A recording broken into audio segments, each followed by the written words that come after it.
All right. Well, I think we're live now. So good morning, good afternoon, good evening. It's good morning where I am, and Gord King's with me today. Thank you, Mr. King of Gourds. How you doing? I'm good. Good morning, Japan, and good afternoon, America. Yes. What time is it where you are? It's 6 a.m. where I am, and I had It to sneak is. out to my car. It is 5:15 in the PM. Almost dinner time for you there. Yep.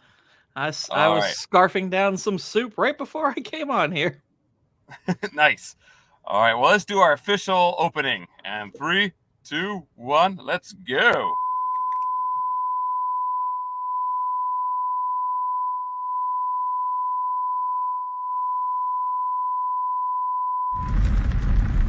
Plan 9. 8, 7. 6 shots. 5. Quattro. We are the three.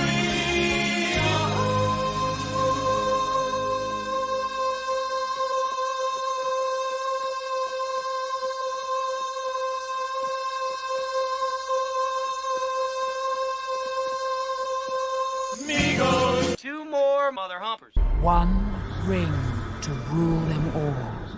Let's rock! Yeah. All right, you heard the lady. It's time to rock. We got, hello, William Shakespeare. Sorry I can't stay for the show, but I'm sure it'll be good. Well, you know what? You're right on that. It's going to be a good show. And thanks for stopping by. Just to say that, though. Always appreciate that. Hopefully you're having a good day where you are, and you can catch us on the replay. All right, thank you very much. Yes, today, very, very special day. Well, I guess technically every day is a special day. How do you feel about that, Gord? Is every day a special day for you? I mean, every day is certainly special in that it is a different day in a different year. So that much is absolutely true. But yeah, there's lots of days that feel special too.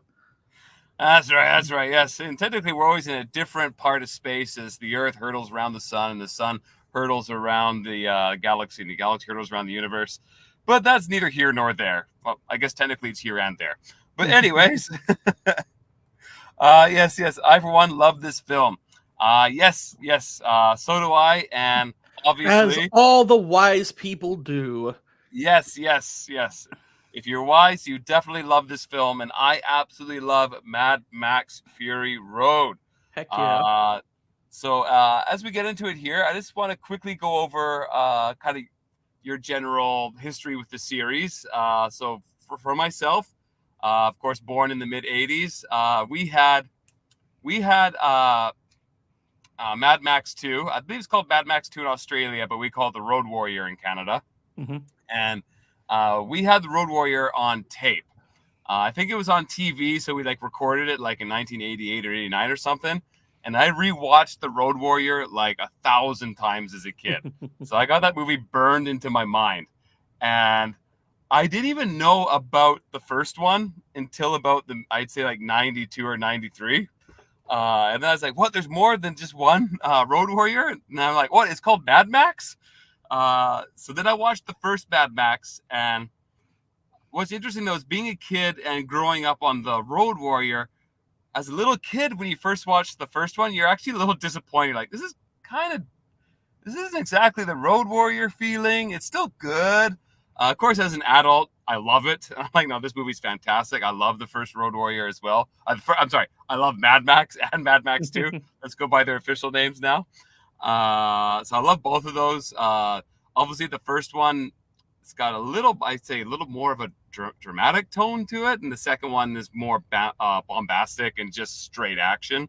And I say the second one is when you got Mad Max in his true form, where he's just kind of like the man with no name entering the town, right? Which is kind of where the series goes after that. Which is why I feel he works perfectly in Fury Road, because it's still embracing that theme. And then there's Beyond Thunderdome, and I'm not sure if anyone's gonna persecute me for this one, but I like the first half of Beyond Thunderdome. First half's great. Second half, I feel falls apart a little bit. So I would say the weakest link in the series, still an enjoyable watch. Like I've definitely seen it more than a few times. And then we got Mad Max Fury Road, which I think is just a spectacular film. What do you think, Gord King? What's your feel on the series? Okay, so I had heard of Mad Max growing up. Similar to you, I think we owned a recording of Road Warrior, but generally a lot of the movies I got introduced to were introduced by my dad. And while I'm fairly certain he had this one recorded, just we never watched it. We had other movies we watched. So I didn't see a Mad Max movie all growing up. When I was hearing about I was hearing about the Fury Road being the next one and how long it had been since the last one, I thought, well, this is just more sequelitis. It'll probably suck. But then I started to hear reviews and people talking about how amazing it was. So I was like, okay, shoot. Well, let's go check out Fury Road. Let's see if it's as great as they're saying. And I was absolutely blown away. So this is my first Mad Max movie. And I believe myself and my brother, we immediately went to Best Buy afterwards and I bought the rest of them and started to watch those. I really like the first one. It's a good, solid movie. Road Warrior is fantastic. One of the most incredible action movies of its time.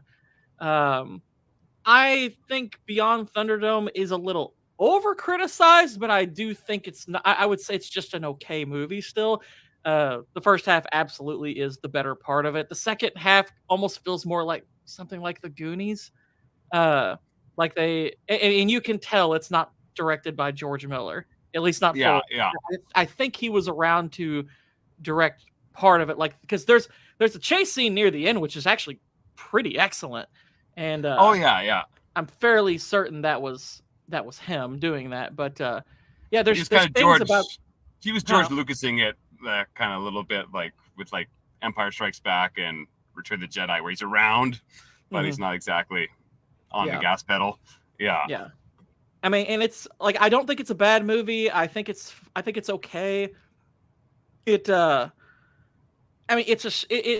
doesn't feel very much like a Mad Max movie. It almost feels like decent fan fiction in a way, with one really great action sequence. But Fury Road, and perhaps this is because, some people obviously think Road Warrior is the best one. I would even venture, it's a tight race. No pun intended. Yeah, definitely. I would be curious what the consensus is on which one is better. I fully admit that it's possible that because it was the first I saw that it's my favorite, but I honestly think, just the way it's filmed and everything, I'm like, gosh, top to bottom, this is just such a spectacular movie. It's an embarrassment of riches. For it. Yeah, it has things going for it that I don't think Road Warrior has. Now, if I were to kind of put my critical eye to the storytelling, I'd be curious which one would come out on top. But Fury Road it's my favorite film of the 2010s, and I have probably watched it 24 times. And you know what? This is going to just break your heart, and it broke my heart too, is it never hit number one at the box office. Like, can you believe that? I mean, I can, because I was number two. I'm kind of a box office Andy. I check that stuff a lot. Especially, that was especially true 10 years ago. I probably pay a little less attention to it now, just because most of the movies get crap. But back then, I really paid so much. Yeah, I paid a lot more attention back then. And it didn't hit number one, although it did do well. It did quite well. Oh yeah, no, it made money, so like it wasn't a bomb, thankfully. But yeah, it made almost $400 million, thankfully. But this is the kind of movie that were like, gosh, if people had brains when they this should have been the $1 billion film. Like, granted, R-rated movies, like, there hadn't been a $1 billion one at that point, but this should have, $700-800 million minimum is what this deserved at minimum. And, this kind of, not to toot my own horn, but I made a point earlier this week after seeing Ministry for Ungentlemanly Warfare that I think people who complain about us not getting enough good movies in theaters, part of that's on them, because it's like, you all need to go see these good movies. Yeah. It's like, go out of your way to discover something different. Don't just keep watching the same sludge over and over again. Watch something you haven't watched before. I know Mad Max at that time had not been around for 30 years. couldn't have had a better time to go see it. It was pretty incredible.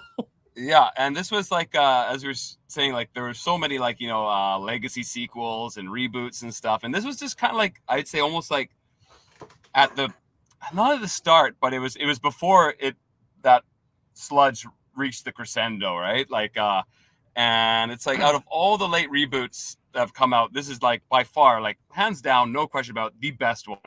Yeah. Like I would say it's been worth going through all the sludge just to get this film. Yeah. And Blade Runner 2049 I throw in there too. Those are like the only really this one, Blade Runner 2049 and the Top Gun are like the only legacy reboots that I've really enjoyed. And Mad Max is just a spectacular film. Yeah, and let's get into it then. So our film today's Mad Max. So let's do our title crawl. Welcome, Mad Max Fury Road.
All right, there we go.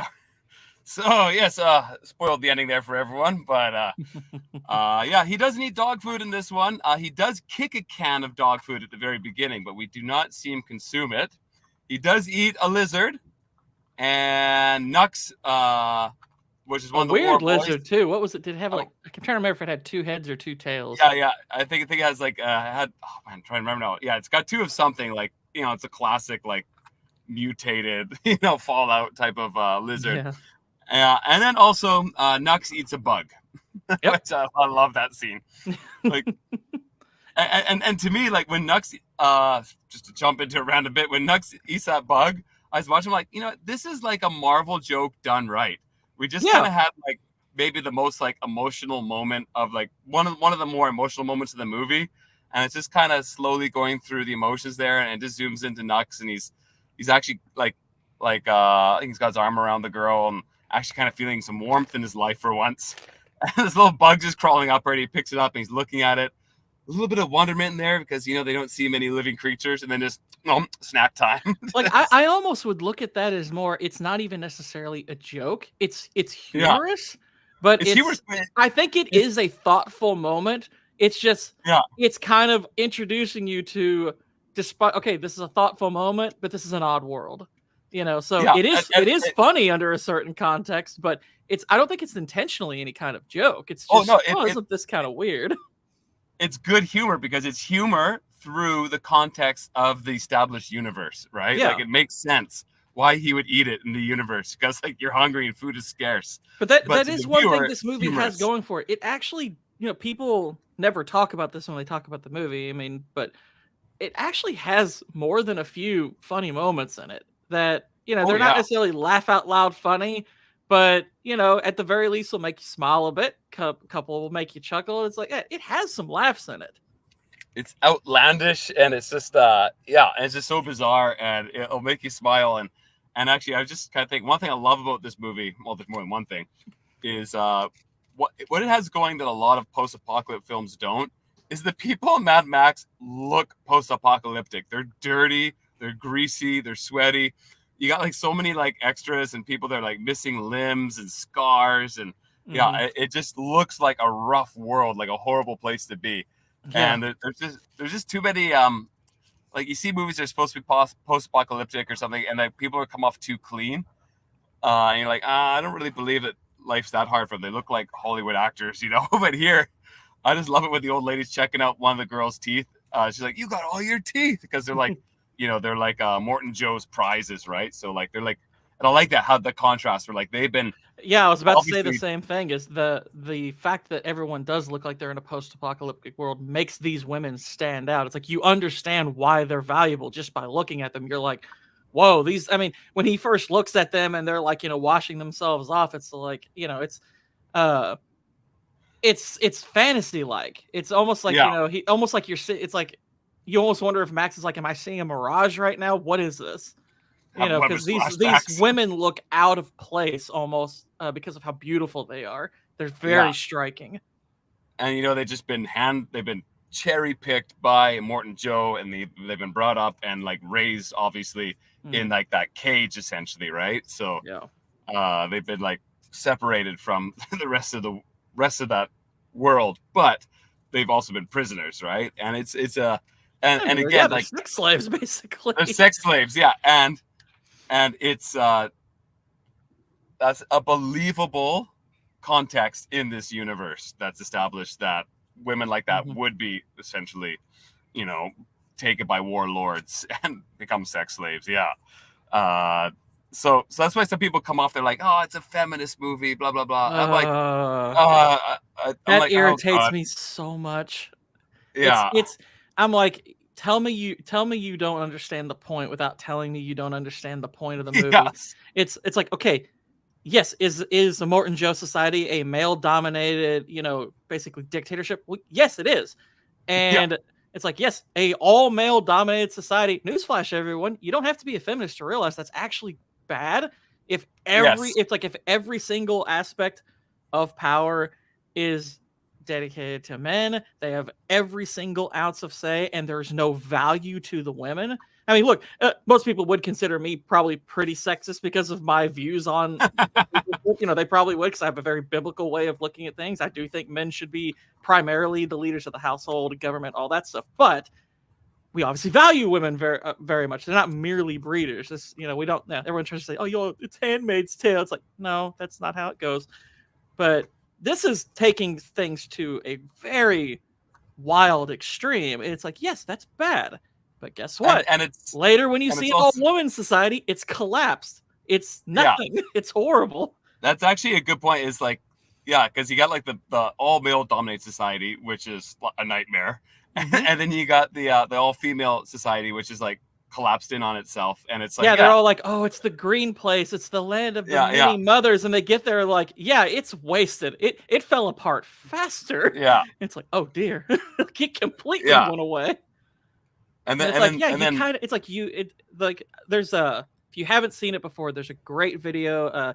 Unfortunately, the content creator passed away a few years ago of cancer, but it's a channel called Logos Made Flesh. He made a video called The Passion of Mad Max, and it's fantastic. It's a fantastic video where, you know, he goes over like aspects of the film that, you know, mirror aspects of the Bible. But it's primarily, he's talking about the main theme of the film is gender cooperation. That's why Max and Furiosa coming together at the end to win the day. It's like, that's so important. That is the message of the film. It's not feminist. It's cooperative.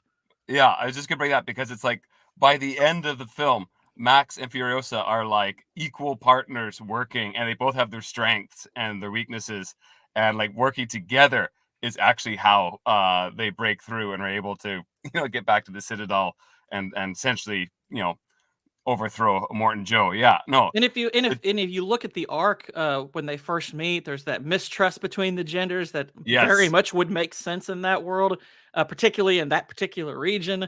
The way that builds, and they build trust over time to where he literally saves her with his own blood and gives her his name at the end. I'm like, you're telling me you don't see the marital the marital thematic element there, where him giving his blood to her and giving her his name as the last thing he says to her? It's like, you don't see that as cooperative? You think that's feminist? I don't think that's quite what they're going for here. It's equalist. It's like calling this movie feminist is just such a simpleton take. It's like the same thing with people who say There Will Be Blood is just about religion and capitalism. I'm like, no, it's not. No, it's not.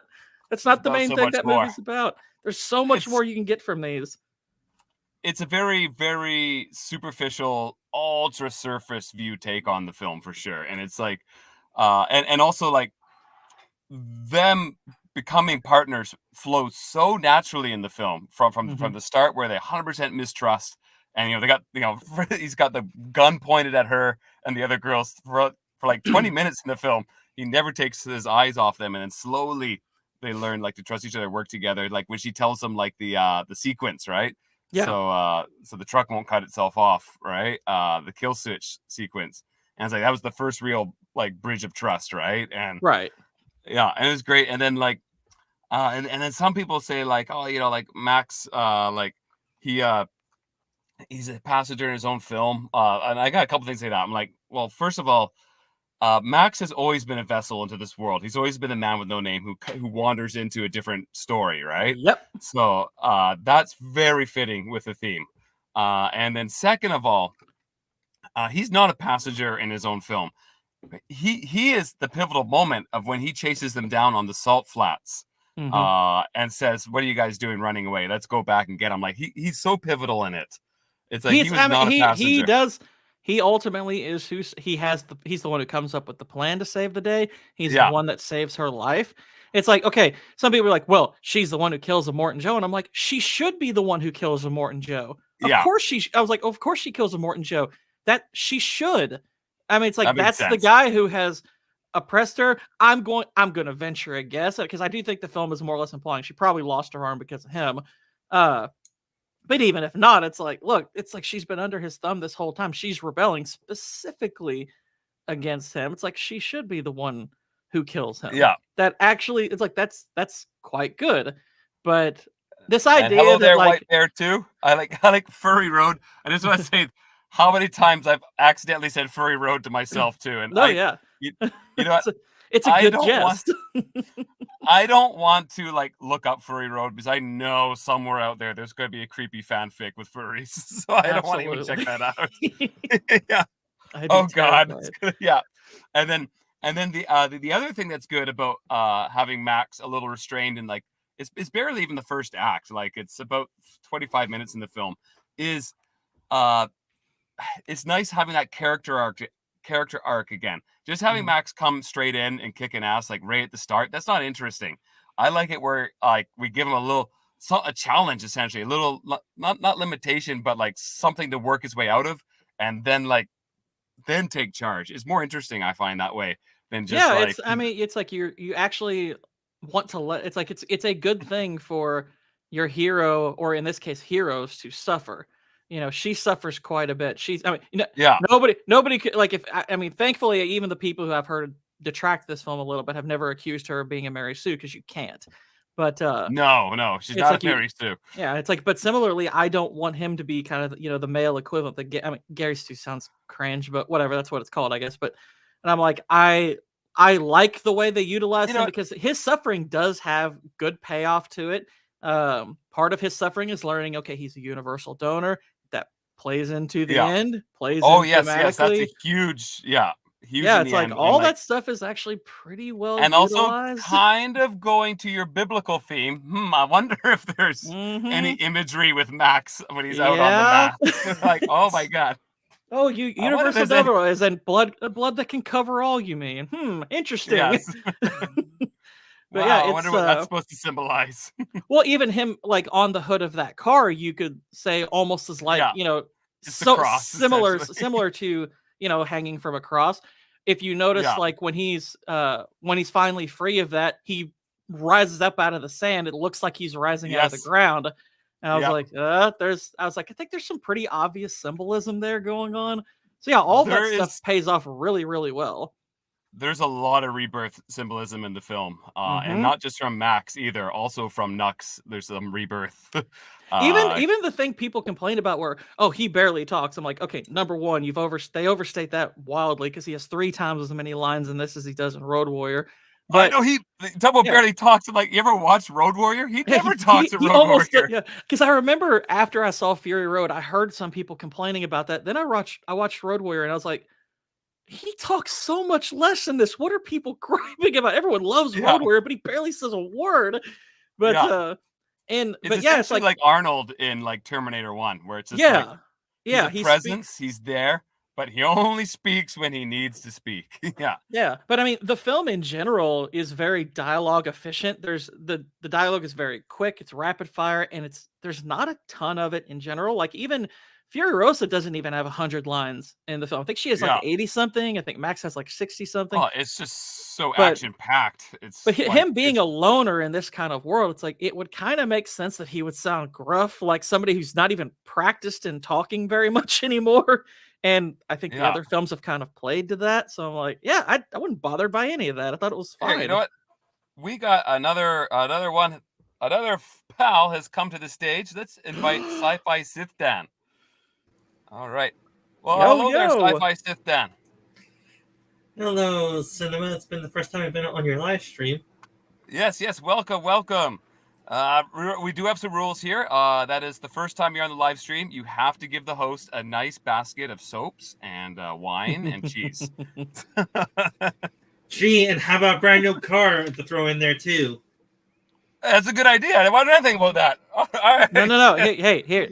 Insider secret. No, wait, not what you not do a is brand new car, Max's car. Can you get me the Max's insider. car? The insider secret is you invite him onto your live show and you say the gift is the exact same thing. Cancels it out. Ah, it's the same basket.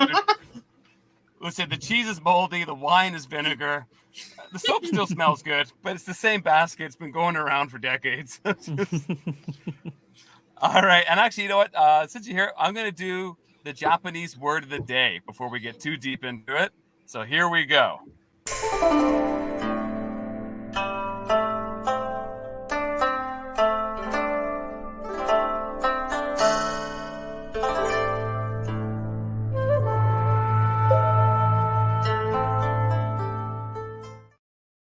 So today's word is shario, which is vehicle. Now say it with me, people. Shario. Shario? Sharyoko. I'm sorry, Sci-Fi System. I'm going to give you a C. Gord King, you got a B+. Yeah. Yeah, Sharyoko. Sharyoko. So the kanji there is, the first kanji is car, which actually looks like a car. It's one of the kanjis easy to remember because it literally looks like a car. It's got like the two axles and it looks like it's got some seats. And then the one after that was ryo, which is means like both. So I guess like both axles. There's in Japanese, there's a few different words for car. Kuruma is the most common, and that's the first kanji when it's by itself is kuruma. Then there's another one which I like, which is norimono, which just means ride thing. It's just something you ride, so it's a ride thing. All right, so that was our language lesson today. There will be a test next live stream, ladies and gentlemen. So White Bear 2, you better be taking notes down, all right? Yeah. Thank you. Yeah. What's this? Wine that tastes like cheesy soap, Dane. Ooh, yes, it's nothing better, nothing better. I like wine you can cut with a knife. You know, it's really delicious. All right, I think those are called grapes. Oh yeah, damn it! That's what, man. I keep calling them wine drops. Man, I'm terrible at this. They'd sell better if they could probably sell those for twice as much if they called them wine drops. Don't give them any ideas. Not in this economy. Yeah, that's true. That's true. So yeah, Mad Max Fury Road. Let's just get this is finally a rating that I agree with. 97% Rotten Tomatoes. Yay, you got something right, Rotten Tomatoes. Congratulations, critics. I'm not mad at you. You know what? Yes. They even were part of the reason I saw it. I won't lie. Yes. That rating kind of encouraged me to see it back then. So well done. Yeah, and the IMDb score 8.1. Good job. Although I personally, well, actually, I'll give my rating at the end of this. You know, let's leave the suspense, right? Of course, directed by George Miller, who is famous for the greatest action movie of all time, Babe. I thought you were going to say Happy Feet. Happy Feet, yes. I know, Babe does have that chase sequence when he's running through the field. Whew, it is pretty amazing. It's so weird that the same guy did these. That's I know, so strange. It's like Mad Max. What else? Babe. Babe. Oh, Of course, a pig. like, oh, same guy wrote those. Okay. And budget 150 million, which was a pretty huge budget back then. Yeah. This was a film that on paper didn't look possible to a lot of people. No. So cinema, only 150 million. Wow, nowadays it's twice as much for movies. Yes, oh gosh, yeah. If you gave this, if a company like Disney agreed to make this film, looked at the same thing and said, yes, we're gonna do it, he would get $350 million in note. He's like, here you go, 350 million. It's like, I don't need that, but sure, why not? CG and all. Everything CG. Stop your practical effects right now. We're gonna get you on that stupid green screen studio, and then we're going to tell you that would be the green place. Yes, and then the studio's the green place. And then when you're almost done, we're going to fire you, and then hire someone else to direct it and throw another $100 million at it. That would be the Disney. We got to reshoot all of this. Yeah. well, they did that for the remake of talk about like not reading the forest for the trees. They read. That's what happened to the Thing prequel. Remember, they made the whole thing with practical effects, and then they said no. The producer said make it, redo it with CG effects, and it took away any charm that movie could have had. I'll tell you what. I found out today that the Super Mario Brothers movie, which is an okay movie, they had a musical score for that, which had like Mario themes that were supposed to be incorporated in the movie, and as like a last minute decision, they decided to add a bunch of pop music. I'm like, why? No. That would have added so much charm to this movie, because that's part of what was missing. The music is probably the most disappointing thing about that movie. It's like, you would have had so much charm then. Nobody wants to hear Take on Me when you go to Donkey Kong Country. Well, at least we can, thank the powers that be that Mad Max Fury Road was not tinkered with. Nope. And it shows. It shows. This is a clear vision. And I want to point out here that it won for film editing. And I'm so happy about that, because the editing in this film is insane. Oh my gosh, it's masterful. I mean, even though yes, I will forever be miffed that it didn't win Best Picture, because it absolutely should have. It did win the most Oscars that year, won 6 Oscars. So I'm like, oh heck yeah! So why didn't y'all give it Best Picture? It's the best movie by far. Nobody's gonna. Spotlight's a good movie. You're not gonna watch it more than once. A spot what? Pretty much when you compare it to Mad Max. Won Best Picture that year, and I'm like, yeah, nobody cares. The spotlight should have been on Mad Max. There we go. That's how we say it. So, and actually, I saw Mad Max twice in the theater. I was already living in Japan at the time, so I had to hunt down the version that wasn't dubbed. I was like, okay, I got to find the subtitle version. There it is. All right, I can listen to it, and with Max's. I kind of wonder what a dubbed voice. Version of this would sound like. I kind of feel like the Japanese could capture the emotion of this pretty well. I'm kind of intrigued by that notion. well, the question is, does the Japanese language have longer or short words or longer phrases for the dub over, because they have to match the lip movements unless they do their own lip movements for the film. Well, one thing about the dubbings and stuff is, and I've noticed in translations in general in film, because my Japanese isn't fantastic, but I know enough now where I can easily spot they're not saying the same thing in right in the translations and the in the film, and so sometimes they totally suck the joke out or the theme out, because they do it literally a direct translation. And you're like, what? No, that just sucks all the charm out of what was just said. And there is a way to say it that's still funny, if you're just a little more clever, right? I'll give a quick example. This is does anyone know what Doraemon is? Not a clue. The fruit? Okay. Oh no, it's a Japanese anime. It's about a robot cat from the future. It's like a manga, kids manga. Anyway, it's always silly stories going on. He's not from the future of Mad Max. It's a little more pleasant future than that. That's a furry road animal. that is a furry road animal. Put him. There we go. I'm gonna give you a Dennis Nedry laugh on that one. Let's see here. He likes that. All right. Yeah, and anyway, there's this person. He's eating animal crackers. He turns into the animals, right? And at the end, he turns into a frog, and he says, "Ja, kairo, kairu," which kairu means like go back, but it also means frog. So like ha ha ha, a little pun, right? And on the English translation, they just wrote, "I'm going to go home now," and I was like, "What? You could have easily said, I'm going to hit the toad." Like, come on. Like, think about this, people. But yeah, luckily I was able to find Mad Max and watch it twice here in Japan. And probably, the best theatrical experiences I've had since Mad Max, I'd say since like around 2014, 2015 is Mad Max. And then Blade Runner 2049, Dune, and Top Gun. Those are like the standout in like a decade. Those are my standout theatrical watches.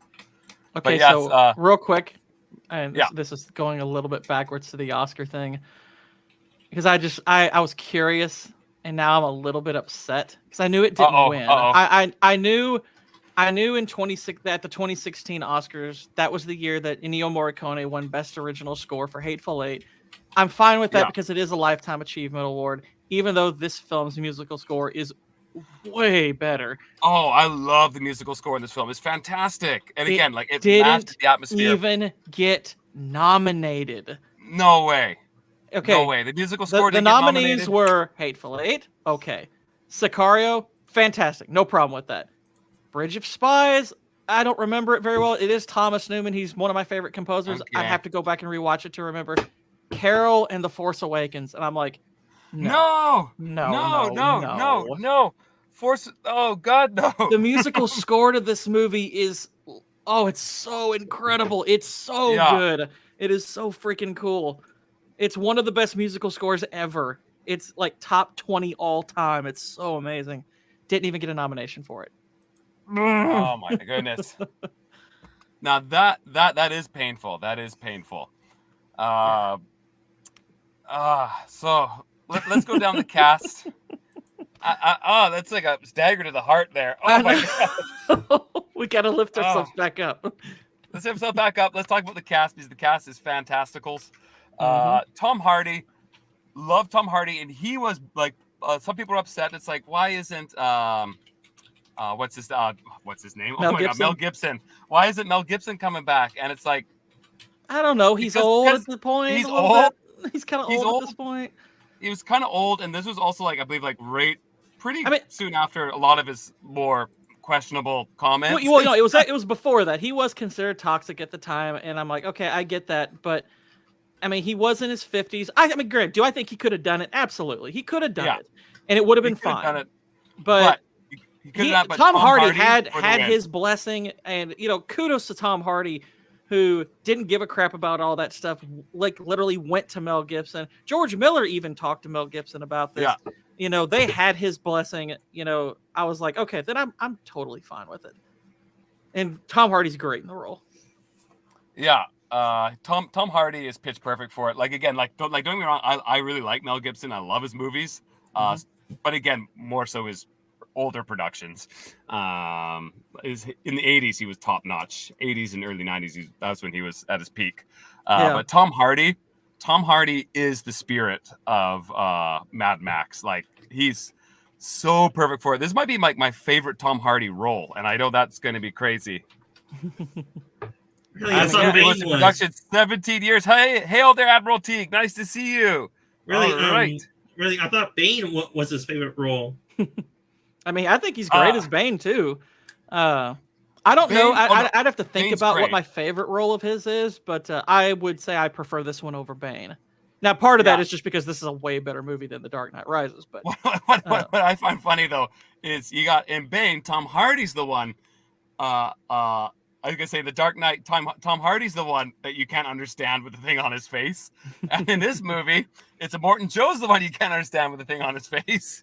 Well, for a little while, you can't understand because Max does have the thing on his face, but it's only for like a third of the movie. That's true. Still, and then this is a movie. Like I was watching it last night again for my 6th or 7th time, and I know that's too low. I know I got to get my view count up on this.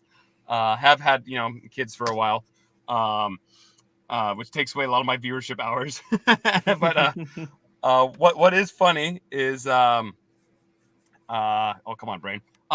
I watched it with subtitles last night because I was washing the dishes and like tidying up while the kids were screaming in the background. I'm like, okay, I need while they're playing, they're having fun. I needed subtitles on, and I was like, oh my god, there's so many great words and quotes that I never knew because I watched it with subtitles. Yeah. So this is a movie. This is a movie that I do recommend watching with the subtitles on. Because I finally knew what they were towing. They said they were shipping produce, mother's milk, and aqua-cola. I was like aqua-cola. I'm like, all right, nice. Yeah, the unique vernacular that these that this world has. I love it. I absolutely love it. So hey guys, I love this movie. The original set was burned down by Al Qaeda in about 1999. If that's true, that's amazing, Admiral Teague. Oh my god. Hey, you know what? It was great. The production was cursed. It was cursed, but if this delayed it to where we ended up getting better effects and better production for it, then the terrorists lost. this might have been serendipitous. Yeah. So yeah. Maybe a serendipitous loss there where we ended up getting a fantastic because I cannot imagine there being a better production than this. Because in 1999, yeah, they might have gone with like the late 90s CG there. That's kind of a scary thought. Mm-hmm. So yeah. But yeah, it's you're just saying like the vocabulary in this film, like it feels like not a foreign language, but definitely like a language that has its own slang and jargon that's like evolved in the post-apocalyptic world. Like I love that. Like they got their Half-Life, like the War Boys. Even that's just Gastown and Bullet Farm, just so straight and direct on that one. Of course, the Morton Joe refers to the ladies as breeders. Like everything is just so great script. Really. And a Morton Joe's actor, that's Toe Cutter from the original Mad Max. Yes. I was gonna get into that. Yes, George Miller's famous for reusing the same actors in the same franchise, but as different roles, which is great. Yeah. Mm-hmm. By the way, Riley, is Elvis Presley's granddaughter. No way. Yep. She looks just like him. Oh yeah. Yeah, Riley Keough, and she's a good actress too. She's actually a pretty dang good actress. Yeah. Oh no, I like pretty much everyone's great in this movie. Like, I mean, that's all I know. Oh, yeah. Well, he said there's no CGI. Oh, the CG, I was like, CG, yeah. The Sand Tornado obviously is CG, but that's the only like usage of it. Like there might be some digital touch-ups here and there. Yeah. But most everything's practical. The stunt work is real, and that's what matters. And that's the heart of a Mad Max film is the stunt work. And it's just amazing watching. Yeah, I'm watching it again. I'm just like, oh my god. I was thinking like being an actor in a film, you got dramas and stuff, you go to different locations and stuff. Filming Mad Max must have been a blast and a nightmare. Like the stunts they're doing, and it is George Hardy and Charlize Theron and stuff, for maybe not like the most outlandish stunts, but there's a lot of it where you got to be on the side of rigs, you got to be like just out in the desert jumping around and stuff. That is them. And I'm like, and you're wearing all this craziest crap and stuff, right? And it's got to just be the most fascinating experience to be part of that production, Mm-hmm. Yeah. It's just great. Well, Nathan Jones here performance sort of sucks, but when she has ever been good at anything, I think she works fine for this. But I mean, she doesn't have to speak a lot, so that helps. And she is good looking. I'm fine with her in this. I mean, she works. She also matches kind of that juxtaposition to Max and Furiosa, right? And also a little bit of that naivete of like the world outside of her cage. It works for that, I'll say. Yeah. Yeah. But you also have Nathan Jones there, who I've actually he was in WWE for a little while. And he was terrible. He was terrible in WWE. You guys, A little drama queen is good on my channel, but again, not too over the top. But a little drama's always fun. Cinema. We're talking about movies. Cinema. Have you checked the private chat yet to answer my question? Oh, sorry. Yeah, I'll do that. Yeah, I'm a little. I am doing this for my car, so I'm a little. I will be. Yeah. I'll be honest. Like Courtney. Okay, so yeah, Courtney Eaton playing Cheeto. I have a hard time not calling her Cheeto. It's funny sounding, but it's like that's fine. You know, I try to make it work because she's good looking. But Yeah. I love some of it. It's like, you know, you have Rosie Huntington Whiteley's playing the splendid Angharad, and I'm like, oh, I was like, that sounds very like, you know, very Norse. Yeah. You know, Riley Keough's capable. You have the Dag, and I'm like, these are some interesting names. These are some pretty cool sounding names. Oh no, it's great, and I love Nux. Nux is a fantastic character. Oh yeah. I'd say like he has like the most complete true arc in the film. I'd say like the most dynamic arc, where he's just like a minion of Morton Joe, and you kind of tell like he's sick. He's sickly, right? He's got his tumors, Larry and Barry. Yeah, I love that part. He's a zealot, and he's dying. Yeah. And yeah, his world kind of changes more than anybody's, really. Yeah. I mean, yeah, the change he goes through is just absolutely fantastic, and it's well, and to go back to the biblical analogy, he's the convert, he's the disciple who is completely changed in this. You know, because Immortan Joe in many ways is an antichrist figure. I mean, he literally stands before an entire crowd and calls himself their redeemer. You know, and if you're familiar with the Book of Genesis, you know, the character Joseph. I'm familiar with Sega Genesis. well, Joseph in the Bible is highly analogous to Christ. You know, it's like if you're a Christian, you look at the Old Testament as constantly pointing to Christ. Even in the Old Testament, it's pointing the way to Christ. Joseph is in many ways pointing to Christ. There's a lot of similarities between Joseph and Jesus, and it's like Immortan Joe. I think the name Joe is very much intentional. Oh yeah, well, Immortan Joe's a very but he's an inverse. Name, of course. He's obviously an inverse of Christ. He is very much an antichrist. You know, he is definitely an evil figure. He's kind of the beast in this. But yeah. So this year's kind of interesting. I think apparently this is like the official timeline of Mad Max, like the years they're supposed to take place. Mm-hmm. So I think the original one's supposed to be 1985, which was released in 79 though. Yeah. Road Warrior was released in 81. Mm-hmm. It takes place in 89. I never read the comics. I'll put that out there. And the Furry Road's supposed to take place in 1995. So, which to me that seemed like a little too early, because it seems like people have grown up not knowing what the world was before the war. Although actually, I guess in Mad Max, the original one, things were already pretty fallen apart, so it could be that too. The idea in the first one, it's like it hasn't gone like nuclear or something, but the world it's well into its decay. It's well into its decay, already, and then we got Beyond Thunderdome 2004. But I guess the new one coming out, Furiosa, is going to be obviously before Fury Road. Are you excited for it? I want to ask that question. Are you excited for Furiosa? Yes. I know a lot of people are poo-pooing on the trailer or the notion that, oh, why are we getting a Furiosa movie? I'm like, acting like it was some surprise. And, it's replacing. I'm like, guys, he's been talking about a Furiosa movie since 2015 when the movie was in theaters. This has been planned. And Anya Taylor-Joy, by the way, has been attached to this project since about the very beginning. Like, he was literally... Hello, Taylor Swift, greater than Disney, SWMCU, and Doctor Who. It's Disney Star Wars and the MCU and Doctor Who. All right. Happy to hear you. Happy to have you here today. Come on, Ian. Words. I'm excited for it. It's if someone else was directing or writing it, I'd probably be more skittish. But I am looking forward to it. I am. Yeah. That's my take as well. Is if it wasn't George Miller behind the wheel, pun, I would be very skeptical. But it's him. And so I got faith in this. I'm going to be there. Plus, I would probably put Anya Taylor-Joy in my top 2 actresses working today. I think she's fantastic, good, and I like the projects she picks. She picks interesting movies to star in. She Yeah. does work that I'm like, she actually seems to care about her craft. She's done Thoroughbreds and The Witch and The Menu. It's like Oh, these The are Witch. interesting films. She is phenomenal in The She Witch. is. Like, yeah. The only movie I've ever seen her outshined in is Thoroughbreds because Olivia Cook, I think's her name, is playing a more dynamic role. And Olivia Cook, by the way, is amazing.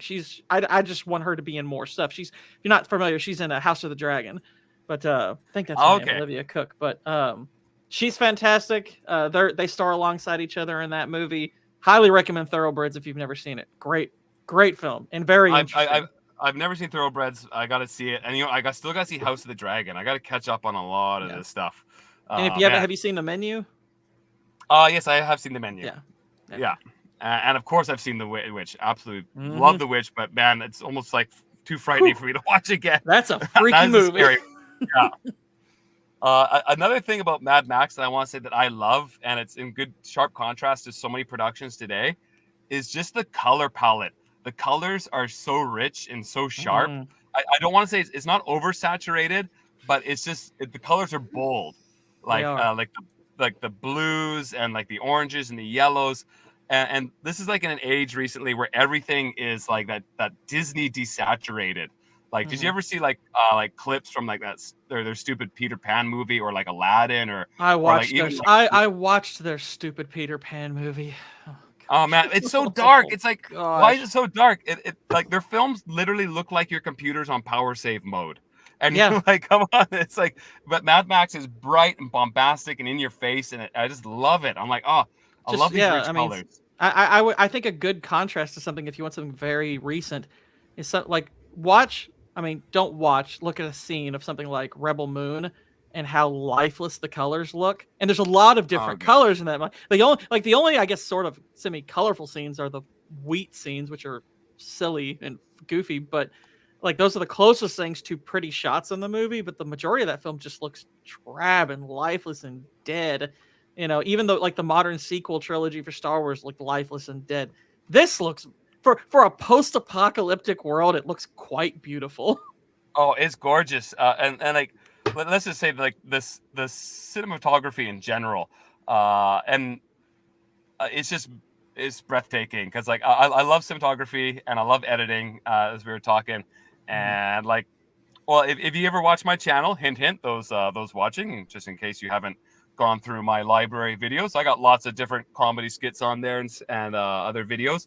But I love filming and I love cinematography, so I'm always and my editing. I'm always trying to improve my editing, right? So I'm always trying to make my editing tighter, get the comedic timing down. If you saw my little Star Wars spoof, like I did some like filming there, like using green screen on the car windows, a GoPro on the front of the car, side of the car, drone shots, and like trying to edit those all together. Even for that little dinky sequence, it's a lot of work and thinking that goes into it, and just imagining editing together Mad Max, because here's how the heart of Mad Max, of course, is the Fury Road, is the action sequences, and what's they do beautifully is you understand where everyone is at all times during the action sequence. You know the geography of the action, and that is a difficult thing to do in an action sequence. Like there's a lot of bad movies where it very quickly just becomes nonsense and you're like, stuff's blowing up, what's going on? Like, you can get lost, right? But in Mad Max, you're never lost in the action. Like you're captivated by the action, but you're never lost as to what's going on. And that is difficult. Go ahead. Cinema. Did Zack Snyder start that trend of doing the saturated movie palette stuff, or did someone else start that long before Snyder did that? Before Batman v Superman or the Man of Steel, when he started to do that, did Zack Snyder start that movement, or was it long before him? No, I'd want to look into that. I mean, I know I would look into that too. He is somebody who has been at the forefront of it. Really, I mean, I wouldn't necessarily accuse Watchmen of doing that, although it has that to a degree, except for that movie, it fits. I think for 300 and Watchmen, his style fits, but other movies of his, he used hello, that for like Man of Steel and stuff. Yo, Cannoli! Nice to have you here. Thank you. Yes, we're just in the outback right now. Have an outback tonight. But yeah, Yeah, going back to what you were talking about, like the sense of a location, like speaking of location, like the fact that they managed to turn a giant semi truck into a location, not merely a set yes. piece, a location. And like I remember watching this with my brother and his best friend, and he was like, "Gosh, this is almost like watching two pirate ships sailing alongside of each other, um, and they're trying to go back and forth between their ships."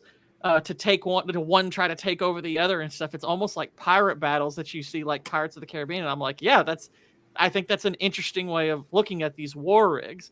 You know, it's like part of me wonders if he ever had an idea to match two of them up against each other at the same time. I mean, granted, there would be story wise that wouldn't make a lot of sense for this movie. Yeah. So I'm okay with the fact that they didn't. I mean, and also it would make it implausible that they would even win because it'd be 1-on-1 plus 100 other minions. They would be screwed. Yeah. But it's like, yeah, that would be pretty. I mean, I love the way the action is staged and the fact that your major stage for these battles is a truck, a Yes. moving truck is Well, that's the absolutely thing, too. insane, Again, but it like- works so well. Thinking about being like the experience of the actors, it's like that truck is literally moving so often. They're hanging off the sides and like when they got to fix the engines while it's running and like on the hood, just spitting in like the fuel to give it some pep and stuff like in the intake, and it's just like, it's just crazy. And yeah, that was such a fascinating production to be a part of. So It's practically a character. I mean, the it is a war rig is character. practically a character. I mean, the way they have to nurture this thing, and it's like they're just constantly put a band-aid here, band-aid here. Yeah, Band-aid here. yeah. That's all you can do in the midst of a battle. But gosh, it's pretty enthralling to watch them do it. I want to see a Mad Max film now where it's like the apocalypse happens like now. So it's a bunch of people that can't drive stick trying to figure out how to move these vehicles. Come on. Yeah, I would definitely have to go to war rig school. I'll tell you that. I'm very much an automatic guy. Oh no! And I was lucky. And Cinnamon, and while you were doing your own cinematic experimentation, and you think now, do you think editing and doing the cinema stuff is easy? Because people don't seem to realize that doing all that takes an army of those to do, and they say movies are easy to make, and they don't cost very much money. Bullshit! It costs a lot of money. It costs a lot of money. And sci-fi sit down time. Editing takes so much time. Oh my! Even one of my little dumb comedy skits, like again using that Star Wars one I released just recently. You won't believe how much time and forethought and like thinking, planning, and like, okay, you got storyboard and like I want to match this shot with this shot with this shot. So I need to green screen the window here. I need to do this here, and you're just like, and you have to be constantly thinking about that. And then your locations, you have like, for example, when I was filming, I wanted a sunny day, but I got this weird day where like these like storms kept blowing in and then hail for 10 minutes and then it'd be sunny again. Like, oh God, I gotta work around this. It's just, it's a fun nightmare. That's all I can say. Yeah. Yeah, and they say there's a saying that making a movie's like you have to be I'm screwed that. You can always ask Squatch. You just got to keep at it. You just got to keep at it. And you can ask me anytime for tips. I've been editing pretty much since I was in high school. I started on my very first editing was on like the old analog editors with like VHS tapes, and then I went into the first iMovies and then Final Cut Pro. Now I mostly use DaVinci Resolve.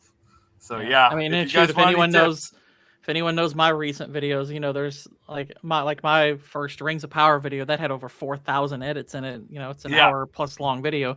The script I'm writing right now, I finished like the first act of the film because I'm doing an analysis of Nightcrawler, and I finished the part of the script for the first act, and I kind of took a step back and I was like, I might have to split this into 2 or 3 videos because the full thing is going to probably last over 2 hours. But I was just like, oh my gosh, all the editing this is going to take. It's going to be so much editing, but okay, that's fine. You know, I got to make something good out of it. But yeah, editing's a pain. It's kind of a pain, you know.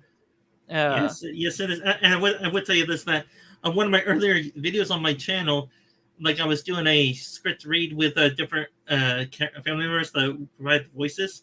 Just doing the pictures and the voices in the right area. That took me about 8 hours to do for a 20-minute video to do. Yeah. It's a learning process, and like your first videos you edit will take the longest, but then also you'll keep challenging yourself to do more difficult, more novel edits. So I don't want to say it doesn't necessarily get faster. It gets better because you'll keep like, hey, I can you're constantly it's like getting better means learning more stuff. Yeah, and you'll start getting into sound too. And again, like the sound design on this movie is phenomenal. Gosh. Yes, like Trusty Ape, hello, nice to see you. I was just listening to this movie on my at my job I'm working an 11-hour shift, so I was like, I want to listen to this movie just to know what it sounds like without really looking at the picture. I mean, occasionally I'd glance over at it, but I was just listening to the film, and number one, it's very easy to follow even if you're listening. Granted, part of that is I know the movie so well, but I was like, gosh, the sound design is just remarkable. It's so good. It's just beautiful. Like, it is a movie you can listen to. And I've said before, like a good film is one that you don't even have to watch. You can listen to it and follow it. And I would say Mad Max definitely fits that description. All right, well, I got a hard out in about 20 minutes. So I want to quickly introduce one thing, that the Mad Max universe is a fantastic series. But it also spawned about 10,000 copycats. And let's say almost none of them can ever compare. But I want to show you a movie trailer for perhaps maybe one of the funniest. All right, are you ready? Let's do it. All right. Tell me, is this an Asylum trailer movie? Oh, no, this ain't no Asylum movie. This is straight from the 80s, baby. All right. My goodness. We're talking vehicles today. Cooper, Cannonball Run, comes the ultimate spectacle. Yes, it's MegaForce, baby. MegaForce. MegaForce, an elite compact fighting unit armed with the most sophisticated weapons ever seen on the movie screen. Now this music. It doesn't sound like Mad Max. It sounds like positively Chipper Max. Oh my goodness, it's Happy Max. Yeah, it's Glad Max. There we go. Yeah, exactly. Whoa, that sounds like another modern idea, except Glad has 2 A's. yeah, that's true. Yeah. The mission to preserve freedom and justice and battle the forces of evil. That's a pretty big mission. Like, my God, I thought my job was hard. The good guys always win. I don't have to watch it now. I've seen this movie. I've seen this movie. That Riff Tracks did this Even one. in the 80s. That's Barry Bostwick. Isn't that Barry Bostwick? Yeah, I'm pretty sure it is. Yeah, I got the cast list up here. Just give me a second. That's great. Man, I would say towards the end of that trailer, man, they dated the movie real bad towards the end of that trailer. They did. Well, they told you the ending. The good guys win. I don't have to watch now. Well, in the 80s, I mean, they dated that trailer, and that movie is so bad with that last two line dubs. Michael Beck from The Warriors is in that. I knew you were going to point that out. And I was like, yeah. Gord King's going to love this. I was looking, I was like, he just did The Warriors on his channel. Yep. Yes. 6% Rotten Tomatoes, so not quite Ouch. as high as Mad Max, Fury Road. Somehow 3.6, I guess, well, because it's probably hilarious, right? I mean, 3.6 is pretty terrible. Yeah, so pretty bad. 1982, this came out literally 1 year after Mad Max 2 came out. Road Warrior, for those that don't know, it's called Mad Max 2. But the amazing thing is the director of this movie, he directed oh geez, come on, brain. Cannonball Run and Smokey and the Bandit. Whoa. It's like, what? Whoa. Look at that budget. Oh my gosh. I know. $20 million. $20 million on that? And you got this. Back in the 80s, that's a lot of money. I know. Holy crap. Here, I'm going to show you a short clip, and you'll see where all that money didn't go. Let's just All right, let me just. We're almost ready here. I got to share my screen, and I don't like dead air, so I'm going to ramble while I share my screen. Rambling. Okay, share screen. No dead air. La la la la la. Okay, are we there? We're there. All right, beautiful. So you haven't seen good practical effects. Like, yeah, the practical effects in Fury Road are good, but they're not this.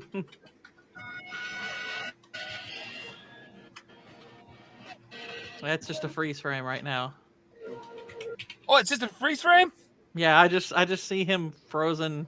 In midair. Oh, no wonder. It's funny. There we go. Okay.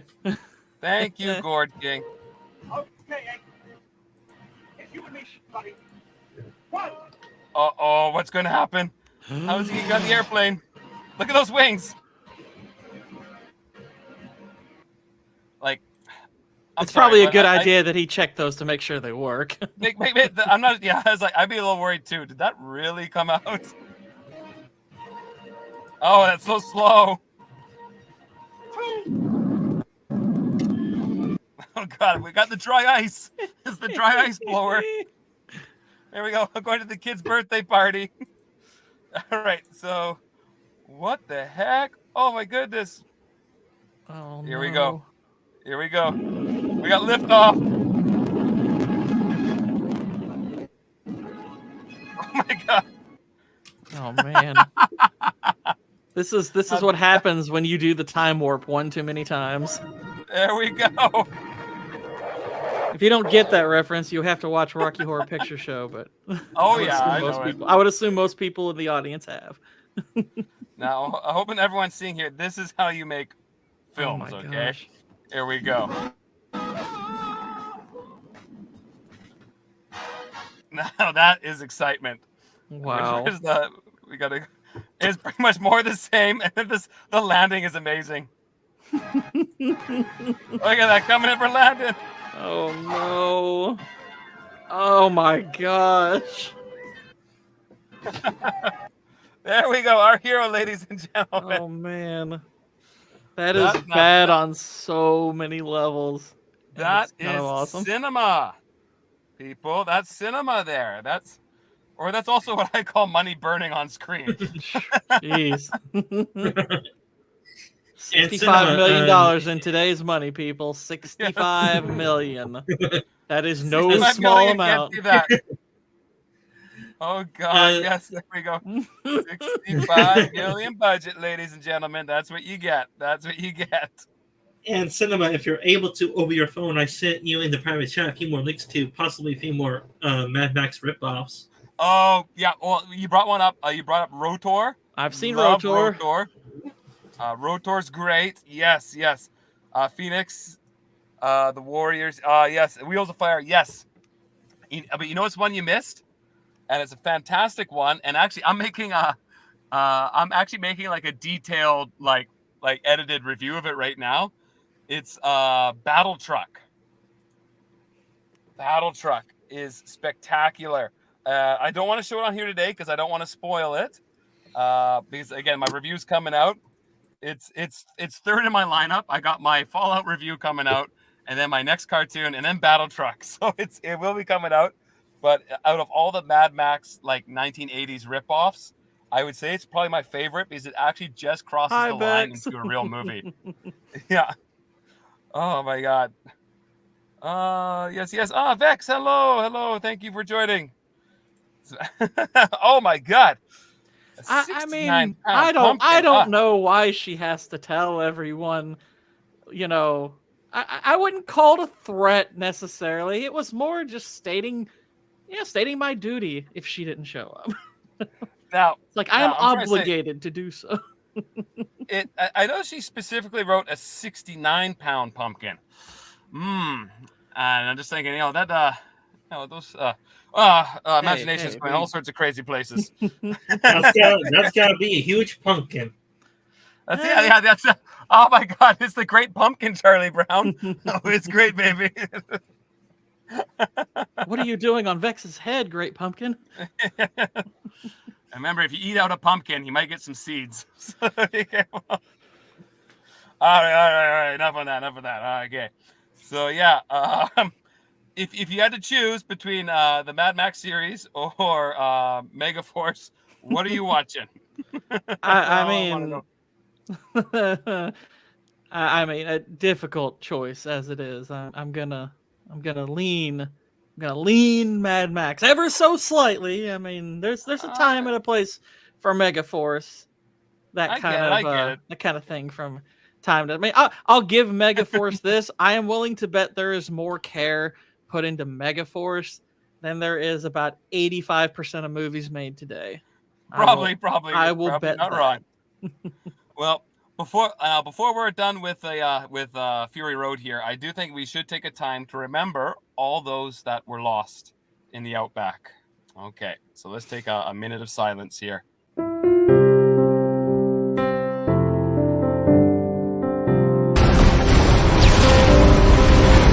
Oh, what a day! What a lovely day!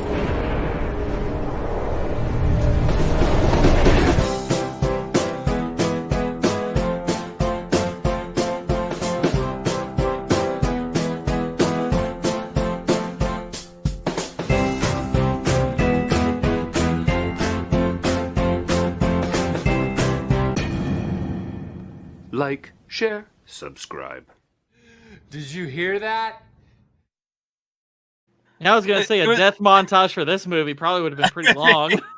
I know. I was going through. I'm like, screw it. It's just easier this time to say who lived. That's it. You survived. Congratulations. It's like a death montage might be pretty long in this. It might be copywritten because all the deaths are pretty amazing.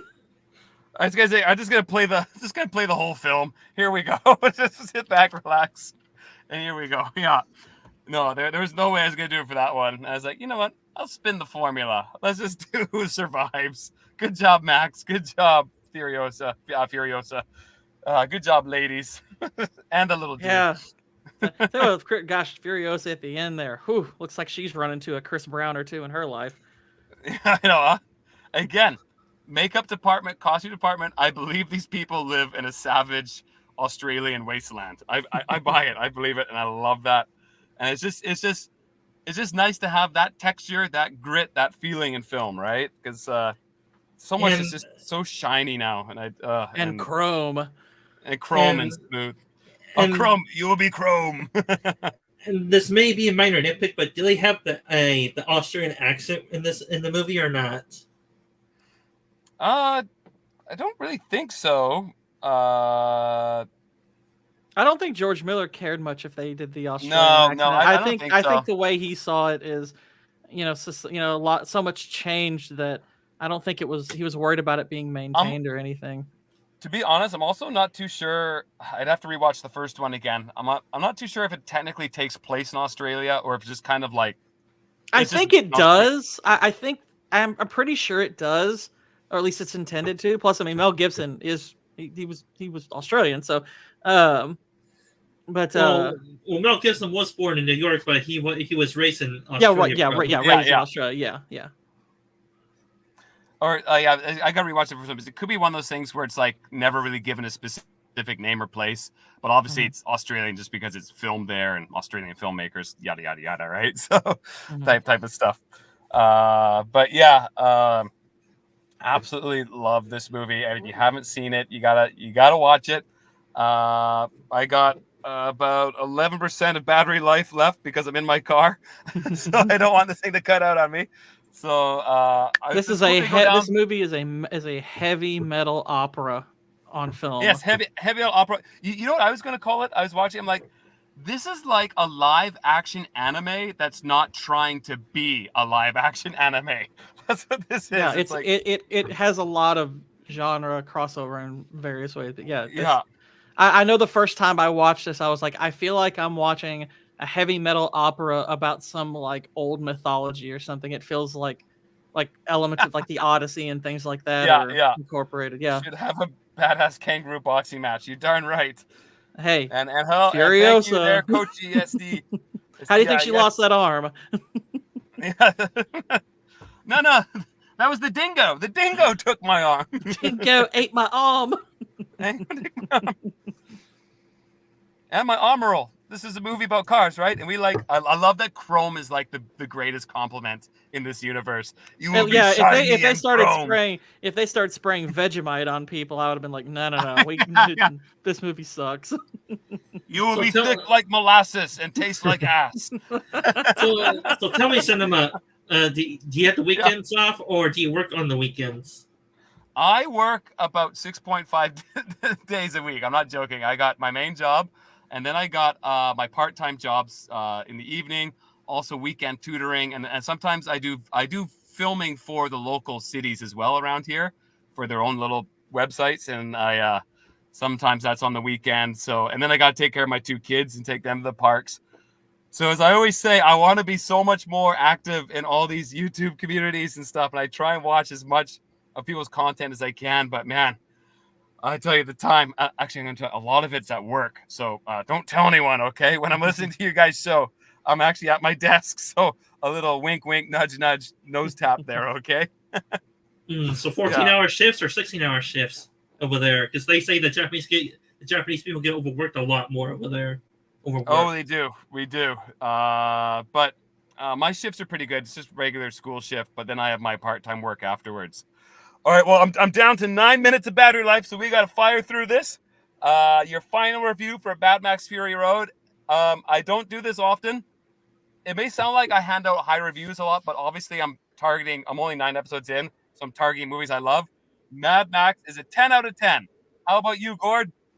I agree. This is one of my favorite movies of all time. It's a 10 out of 10 for me.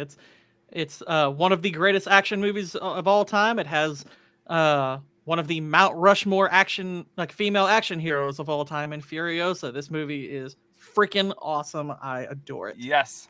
And if you haven't seen it, watch it. Go see it right now. Drop whatever you're doing. Watch it. It's on Netflix, at least here in Japan. I'm not sure if it is in the States or Canada or in the Outback. It's on my shelf is where it's at. Nice. And Sci-Fi Sit Down, you gotta watch this, all right? Watch it from start to finish, all the way through. And I think you'll enjoy it. And Cinema, do you have a battery charger inside your car to charge up your phone? I got my phone charger, but I got my phone in so I could have internet, but I don't have an adapter for my computer with me right now. And I got to go make breakfast for the kids. So I'm pretty much out of here. I got technically 7 minutes left, but I never trust these computers out here in the wasteland. They'll always cut out. Next thing's coming from me. Next is going to be my review on Fallout. I'm going to miss the algorithm on that, but you know what? I value good editing over hitting the algorithm.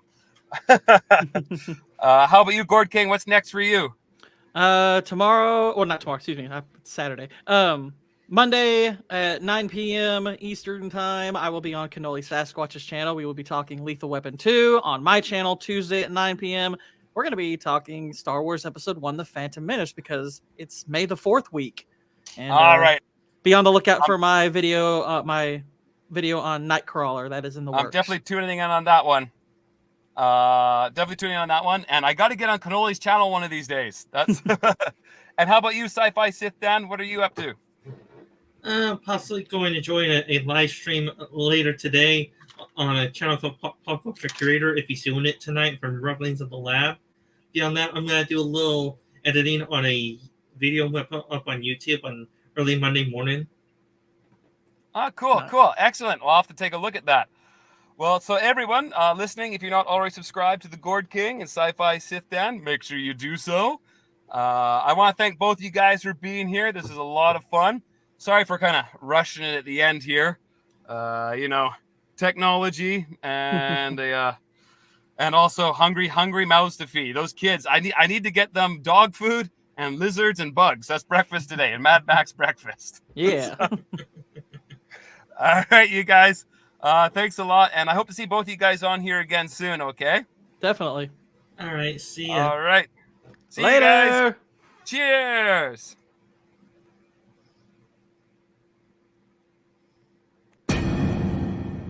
Like, share, subscribe. Did you hear that?